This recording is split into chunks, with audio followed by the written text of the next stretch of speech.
Hi everybody. I've been reading Surah 7 and 8, Al-Araf and Al-Anfal, and I want to share with you one of the most moving ayahs I've read yet, which has helped me understand the faith of the Palestinians to the degree I'm able to. I don't think anyone who hasn't experienced what they're going through could possibly understand the depth of their faith, but this ayah really helps me understand, and I hope it helps you too. This is in Al-Anfal, and this chapter is primarily discussing what should happen after the Muslims' victory at al-Badr over the pagans.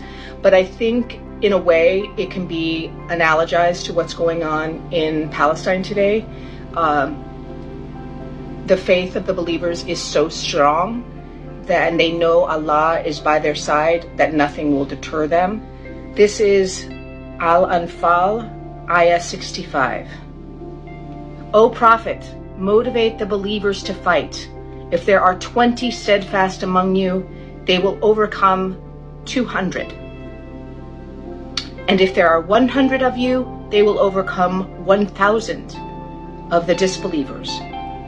For they are a people who do not comprehend. Sorry. Now God has lightened your burden, for he knows that there is weakness in you. So if there are 100 steadfast among you, they will overcome 200. And if there are 1,000, they will overcome 2,000 by God's will. And God is with the steadfast. I'm sorry. This verse 2. This is Ayah 61 in the same surah. If the enemy is inclined towards peace, make peace with them. If the enemy is inclined towards peace. So if there was a gesture towards reconciliation, it is obligated upon the Muslim to accept that offer.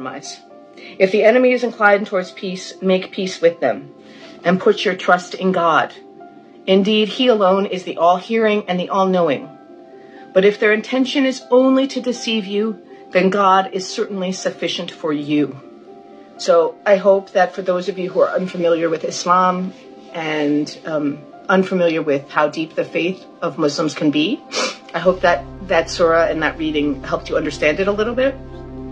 And it did help me. So have a lovely day.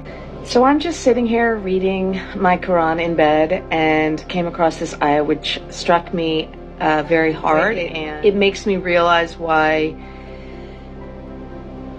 I feel challenged when it comes to Islam, is the level of faith. Like, how do you all cultivate this type of faith that they're talking about in the Quran?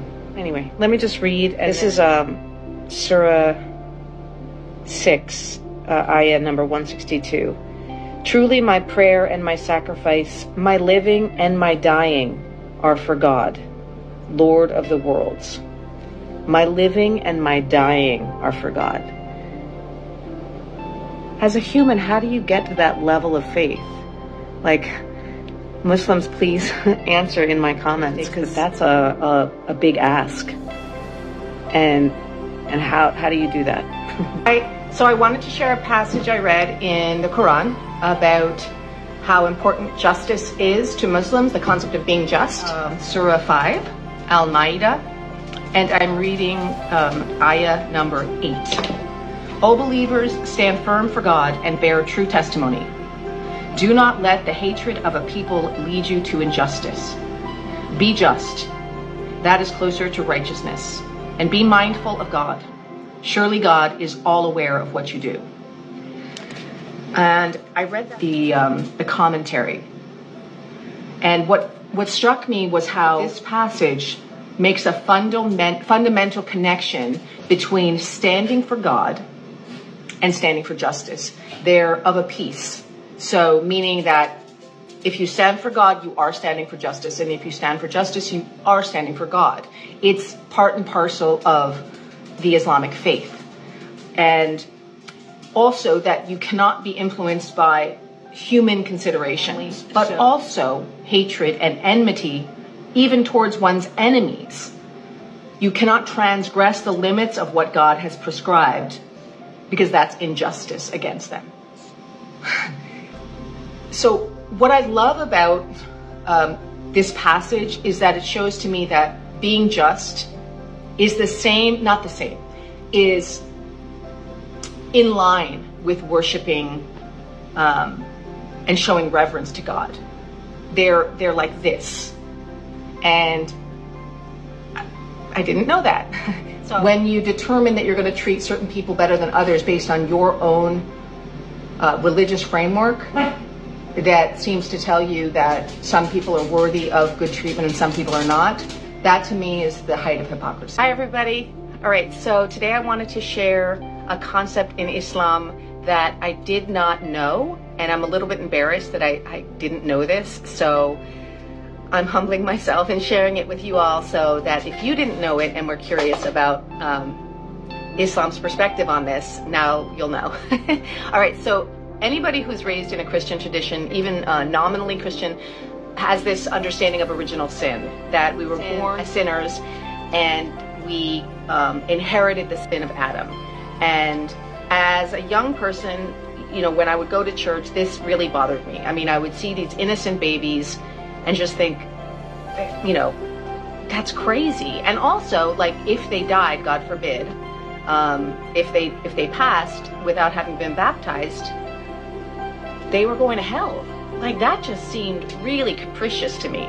So after reading this ayah, I did a little bit of research, and it turns out that Islam doesn't believe in original sin at all.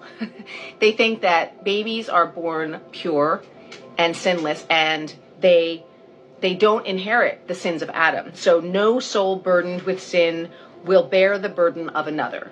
So that's a verse that basically says, not only do you not bear the burden of another sin, but you don't bear Adam's sin either. You don't bear anyone's sin. So you're born sinless, and then, as humans are prone to do, fall into sin, which God knows you're going to do anyway. And Allah says, turn to me and ask for forgiveness for the sins that you incur through your life. Not ask for forgiveness for sins you had nothing to do with, sins that were not your own, which really is a breath of fresh air. Like, that's really, wow, that just like lightens my heart to hear that. It just feels so much more reasonable. And I know not everything that Allah demands seems reasonable to us as humans, but this seems really, the idea that a child is a sinner, a baby is a sinner, a newborn baby fresh out of the womb is a sinner, rubbed me the wrong way. So to learn this about Islam is truly enlightening and wonderful. So